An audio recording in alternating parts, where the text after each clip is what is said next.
We are building a model railroad dream landscape in no time during several episodes. I have to move the ICE to the side for a while because we need some room here. We have built a lot so far, but there's also much to do. We will have a lot of fun during the next couple of episodes. The train station is built and we have installed a house illumination. We can let individual windows shine since we have darkened the windows from the inside. For that we have used a special curtain. For the interior lighting we have used a Fissmann LED, and these LEDs are supplied with electricity by this central lighting current. The wiring for that runs down here. You can see the yellow wires there. They come from back there. Here you can see our distribution strips with the brown and yellow wires. Before we continue with the landscaping, we want to deal some more with the railroad. I'm talking especially about signals. I have some right here. We have to decide where we want our train to stop or where we want it to drive really fast. That's why I brought different types of signals, which we can set up now. Maybe we can install them as well. What I have right here is a color light home signal. To be very specific, it's a color light exit signal. For all of you that did not have train driver training, this signal would stand where a train would drive out of a train station. In our case, that would be right here. So if the train would come from this direction, that's where the signal would stand. And this right here is a color light entry signal. An entry signal would in reality stand where a train would drive into a train station. In our case, that would be exactly this spot, right before this turnout. So if both tracks are blocked, the train driver would know that he or she cannot enter. So that's the spot for this signal. One exit signal is not enough. The signal must stand in the train station and also somewhere where the train driver can see whether he or she has red or green. So we need a signal for every track. To make it more realistic, we need a second exit signal. But if we want to simulate real situations, we have to keep the third track in mind. It could be that there is also a train waiting. So to be really prototypical, we need also an exit signal there. So to make it as realistic as possible, we would install 1, 2, 3 exit signals and also one entry signal. And if you want to really overdo it, if you want it even more realistic, then you would also need an exit signal at this place here, because the train could leave from the other direction. And you must install one here as well. Additionally, you would need a second entry signal over there on this side, since a train could also enter the train from this direction. All of that must be kept in mind if you want a maximum of realism. But when you build a model railroad, you might have to make a compromise. So depending on how much you feel like to install signals and depending on how much money or time you want to invest in your system or how realistic you want it to be, you may want to install more or less signals. So much about entry and exit signals. I think I have more than enough here. I'll keep it simple. I will take 3 signals in total since my train would normally travel in this direction. I can set up the other signals whenever I feel like it. There is one more type of signal which I can typically find in a railroad line like this. I'm talking about a color light track block yard signal. I have a very basic one here for hobby model builders. You might have seen those small signals before whenever you were passing through a train station. Realistically, they would stand here. If a train is waiting here, then the train driver knows that he cannot drive through.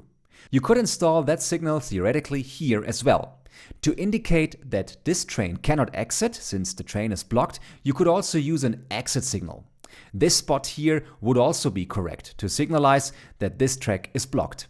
Since this is a train station exit, you would prefer an exit signal.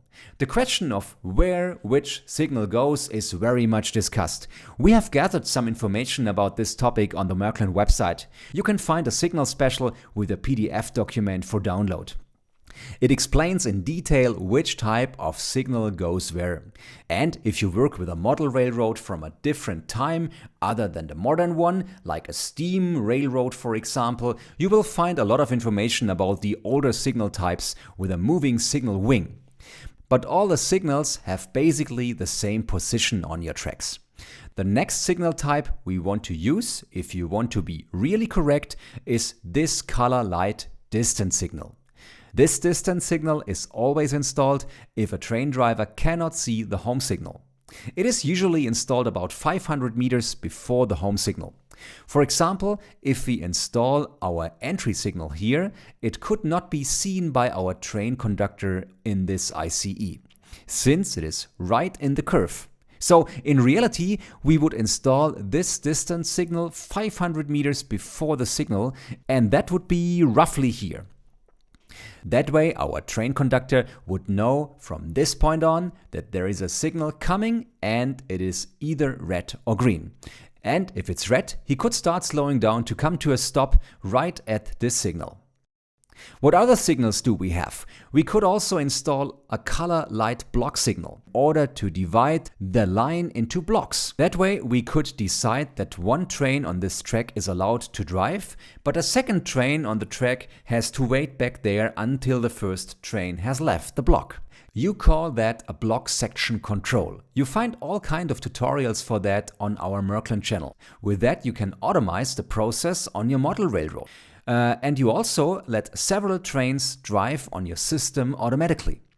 You could do that with a mobile station, but you would additionally need a so-called M84 decoder, which is capable of controlling such a block section. But that's more for a model railroad professional, so I will not go into details for this. Instead, I will deal with one signal. We tested one on our system before, and we will deal with a signal here in our train station. We will install it here next to this long straight track. An exit signal fits here best, so let's install that right now together. There are different ways to install a signal. We will choose the simplest one. We will first check if everything works, if we can control it and if we can let it light up. Depending on what works, we will know what to do next. That's the signal here. There's this white-purple wire attached. We can place the signal right where we want it. You can easily click this to the bottom of the track, so it is standing there already. You can move it forwards or backwards. I would not move it up too far into the curve. Also, you might want to have as much free space as possible in our small model railroad system. I guess right here is perfect. That's looking nice, and I'll click it on. Let's check the packaging again. There is the instruction manual as well. We will need that in just 1 second. Because I don't know the whole process by heart, and there's also a digital signal decoder included. Since we don't want to control our signal with a control box, but with the mobile station. That's what we need that for. Let me show it to you on the mobile station. That's the control for the ICE2. That's what I use for steering the train. I can press the button for accessories, and a keyboard with many different buttons is displayed. I can switch between different accessories since I have already installed different ones on my model railroad system. There are already different turnouts that I can work digitally. This is the first turnout right here. The second turnout with the address number 2 is back there. And there is the third turnout, this one, and a fourth one as well over there. That means the first 4 addresses in my mobile station are already taken. I could now use address number 5 for my signal, for example. So I can say this signal here shall have address number 5, and this signal there address number 6, and this one the number 7. I have a lot of free addresses. We can control up to 320 accessories to be exact. I won't run of fun anytime soon. I will switch to address number 5 for now. That way we can test that later right away. But for now we put the mobile station aside. Let's unpack the rest of the signal package. This piece is needed for a so-called K-track. We don't need that here. That's for a track without the ballast bed. That's a bit on top if the signal stands on a mountain. I'll ignore all of these pieces. I'll just need a few of these items. For example, these small red spikes. You might have seen these spikes in one of our last episodes. They are used to insulate the track. So you won't have any current on the track and the train will stop automatically. We will take care of that later. Now we have already unpacked the most important parts. That's the signal that I had briefly installed the other way. And here are two important wires. And look here, I have already assigned the address number 5 to this signal in the last episode, so we can use that right away. To assign the address, I simply switched these little dip switches. The information on which levers you have to turn up in order to assign address number 5 can be found in the back of the instruction manual. There's the address list. And if you look for the address number 5, it says here, that lever number 1 and 3 must be turned up. You might not really see that right now, but you can download the instruction manual and the list from the Märklin website. You can look up all the products before you use or buy any of them. Alright, address number 5 is already set. That's the decoder. I can take that out of there and now we can connect everything. I'll check the instruction manual to see where I have to connect which wire. I always forget that. And at the end of the instructions, you will find a connection diagram to see where which wire has to go. Just remember, this big part here has to face downwards. And when it's down, you connect the current to the upper left side. Now on excursus, we could connect the wire directly to the track, of course. We can try that and let the signal directly light up. Let's do that first, but then I want to show you something different afterwards, a little trick to improve the maintenance, to make sure that we can always reach the important parts of our model railroad system. I'll connect this wire here. The red wire is connected to B, standing for the track current, and the brown wire is connected to 0. That's basically all for now. The signal is now connected to the system. Next, I can connect the decoder directly up here on the top at the side. Alright, the decoder is now connected to the current of the track. I have turned off the mobile station for now to make sure nothing is damaged. You don't have to do that, but I recommend it. Next, I'll connect the signal. It is connected to the opposite side. I will unwild the wire first. Alright, now I can connect the signal right here at the side. So far I did everything right what you have to pay attention to. My signal has an address, namely number 5, which I have set using this dip switch. I noted that right on there with a pen, so that I will always know that this signal has address number 5. The decoder can be attached underneath the track or even inside the track. I will not do that here since I want to ensure a good maintenance feasibility. I'll talk about that in a moment. Now I'll turn the system back on. I don't know if you can see the signal, maybe I'll take it down otherwise. If I turn my system on, my signal lights up green. I'll take it off for you to see, it lights up green. And now I can turn it to a red light using the address number 5. As you can see, I can switch between red and green as often as I want to. And that's all that's to it. Now comes the next step. I want to be able to do the same thing with the signal, but at the same time I want to use the signal to stop the train as well. If the train passes over here, I want the current to stop, and accordingly I have to insulate this track. I have connected this signal here since the track was so conveniently close to the wire and to the decoder. Thankfully, all these wires are quite long. Because the signal does not care at all where the current is coming from, I could connect the red and brown wire here or there or even back there. And in one of our last episodes, we have already constructed a so-called ring circuit. The ring circuit ensures that the current is fed into the system uniformly everywhere all around. It is fed in here and there as well. This means that the system has a constant performance. We are getting that from our track connector box. That's this little thing right here. And the current flows from it through the brown and red wire into this distribution strip. This one here with the red and brown wires. Now I'll think about the perfect place to position the decoder. Where can I reach it easily later on in case I want to check the address? The attached wire is very long, that allows me to place the decoder right here at the front where the rest of my electronic devices are. So I can put it right here, that way I can reach it anytime. I could also attach it to the underside of the table. That would make it really tidy. I'll decide to place the decoder right here. I simply have to cut it and tear off, respectively cut off those spade connectors. That way I can get the current from my signal from somewhere else. I can throw these away, we don't need them anymore. Now I'll peel off the insulation here and there. And then I'll connect two plugs. But before, let's check where we place the decoder. I have pulled two wires through here, maybe I can pull through these two as well, then everything is tidy.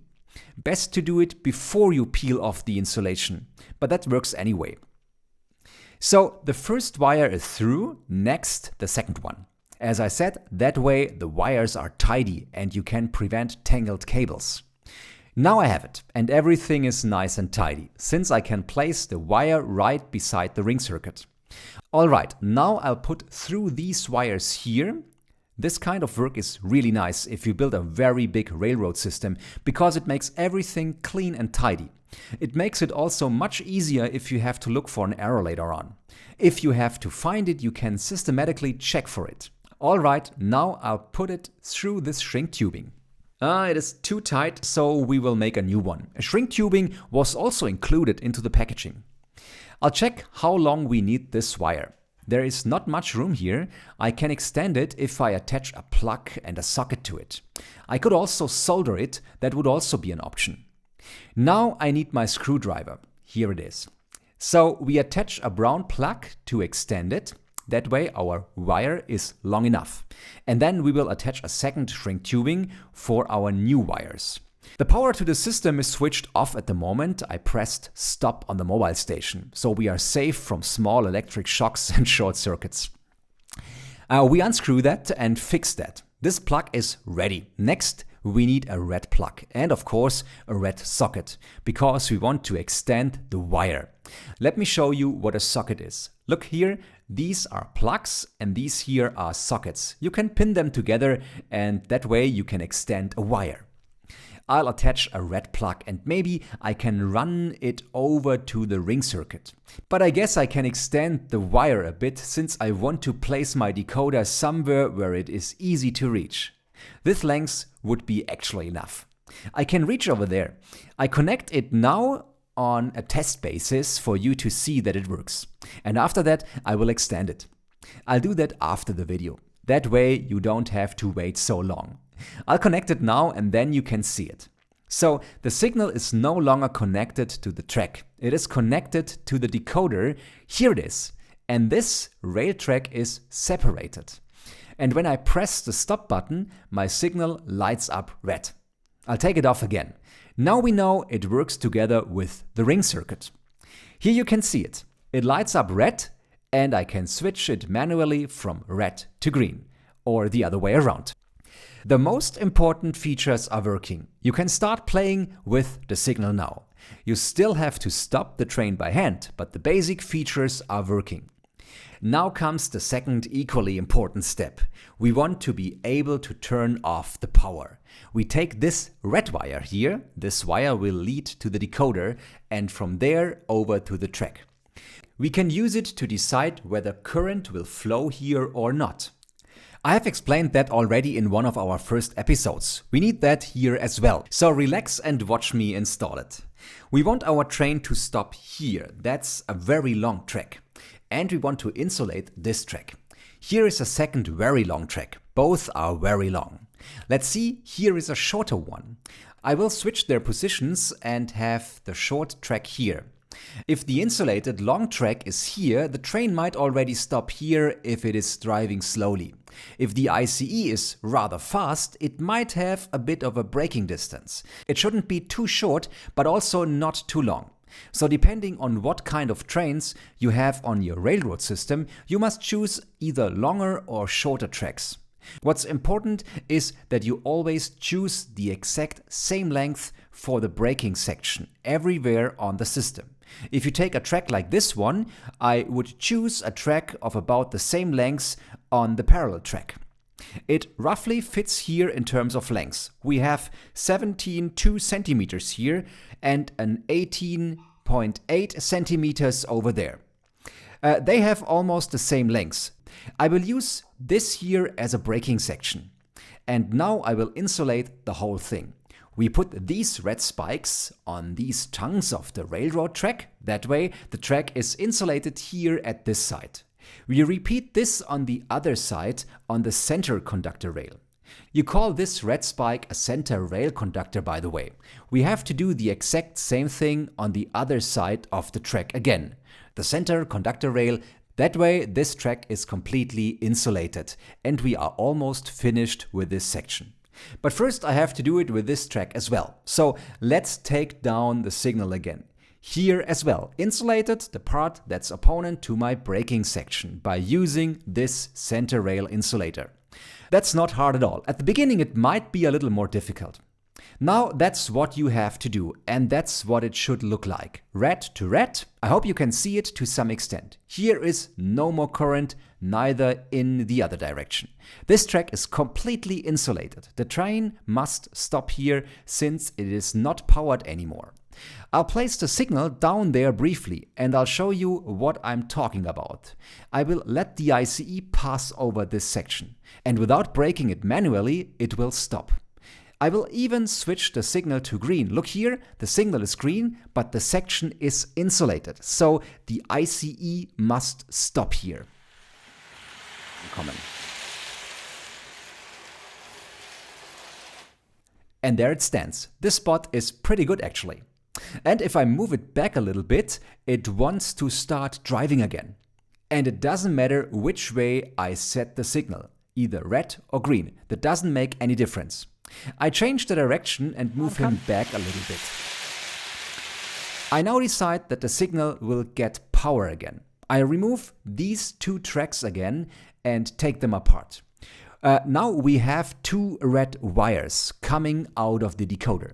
One of the wires will be connected to a spot with current, for example the track before or after the insulated section. The other wire will be connected to a spot where we don't want to have current. This instruction manual will tell us luckily which wire must go where. So let's remember, this little box is down in the description and here it is down as well. Let's see how we have to connect it. It is described in detail in here. The wire that refers to the spot without current is connected down here. There is only one way to insert it. You cannot do anything wrong. Now there is an upper part and lower part. The upper part goes to the insulated section. So right here, to B, for track current. The lower part is connected to a track section that has current. In this description, it is the track after the insulated section. It doesn't matter if you connect the wire up here or down there. We could also connect this piece to our ring circuit. That's track current as well. It doesn't matter where we connect that to. Right now, I don't want to make it too complicated. I'll follow the instructions and connect it here. You can close the decoder now. You can also click that underneath the track. But since we are planning a large railroad system, it is better to have the decoder in place where you can easily reach it later on. Alright, this track is insulated. The train should brake here. At this point, we have current again, so one wire will be connected to the insulated track, the second wire will be connected to a track behind the insulated one. Let's reconnect it. And then let's check if our ICE stops. The signal is set to green. I'll set the signal to red now. The exact same thing as before should happen now. The ICE should stop. It's quite on track. Now the ICE should stop as soon as it reaches the red signal at this spot here. Let's see. And it stops. If I set the signal back to green, the train should start driving again. Let's switch to green. And here it goes. Now I simply have to repeat these steps for every signal I want to have on my model railroad system. We have just talked about good spots for further signals. Then I can stop my train without a second mobile station or without a second person. Set it to red and it will stop, and switch to green and it will continue. I can hide the wires more nicely under the system, or I could connect it to the ring circuit. That's another possibility. Alright, so have fun if you continue crafting yourself. I will start working on the second signal, then it will be installed until the next episode, since we want to continue with the landscaping anytime soon. But before we start working on our mountains with plaster, we want all the electrical work to be finished. Otherwise, we might have to tear open our landscape, and that would be very sad. Have fun doing it yourself. I'll continue with the second signal in the meanwhile.